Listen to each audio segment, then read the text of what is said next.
পরিকল্পনা করছেন এই ব্যাপারে আমাদের জাহান পান্না সংক্ষিপ্ত হচ্ছে। আজকে রাষ্ট্রবাদী বিএনপি মহানগর শাখার সম্মেলন আপনারা দেখেছেন প্রচুর লোকের সাথে প্রধান অতিথি ছিলেন তারেক রহমান, বিশেষ অতিথি ছিলেন আপনি জানেন তারেক ভাইয়া আমাদের যে 31 দফা দিয়েছেন যে আমরা রাষ্ট্র যখন ক্ষমতায় আসবো নির্বাচনের পরে কীভাবে পরিচালিত হবে, এবং উনি বলেছেন এই কাউন্সিলের মাধ্যমে যার নেতৃত্বে যাবে যাদেরকে মনোনীত করবেন মূল্যায়ন করবেন তাদের নেতৃত্ব মেনে চলতে হবে, দলের শৃঙ্খলা বজায় রাখতে হবে, সেই সাথে দলের নেতাকর্মীদের মূল্যায়ন করতে হবে। কিন্তু নতুন যারা কর্মী যারা গত স্বৈরাচার সরকারের আমলে ছিল এবং তারা প্রথম সারিতে তাদেরকে আনা যাবে এবং তাদেরকে নেতৃত্ব দেওয়া যাবে এবং তারা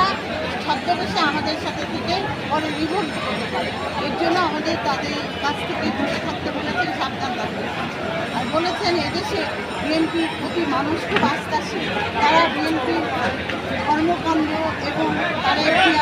ম্যাডাম আমাদের লিডিংয়ের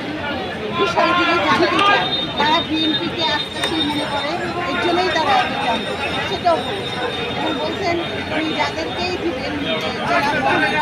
যে কমিটিগুলি দিবেন তাদেরকে মেনে কংক্রিটভাবে ঐক্যবদ্ধভাবে কাজ করতে হবে, ঐক্যবদ্ধভাবে কাজ করলে আমরা এগিয়ে যেতে পারবো, দেশের সমৃদ্ধ হবে।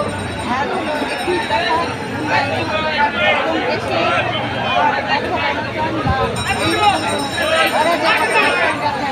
এগুলি আর কিছুই আরও অনেক কিছুই বলে আপনারা দোয়া করবেন বিএনপি যেন এগিয়ে যায় এবং মূল্যায়ন করে এদেশের জনগণ বিপুল ভোটে যেন ক্ষমতা এবং সুন্দরভাবে বাংলাদেশ চিন্তাটা আমাদের যে মূল্যবান বক্তব্য দেওয়ার জন্য আজকে উৎসাহ উদ্দীপনার মধ্য দিয়ে আমাদের রাজশাহী মহানগর বিএনপির যে নির্বাচনী সম্মেলন সেই সম্মেলন শেষ করে যাবন্ধা অধীর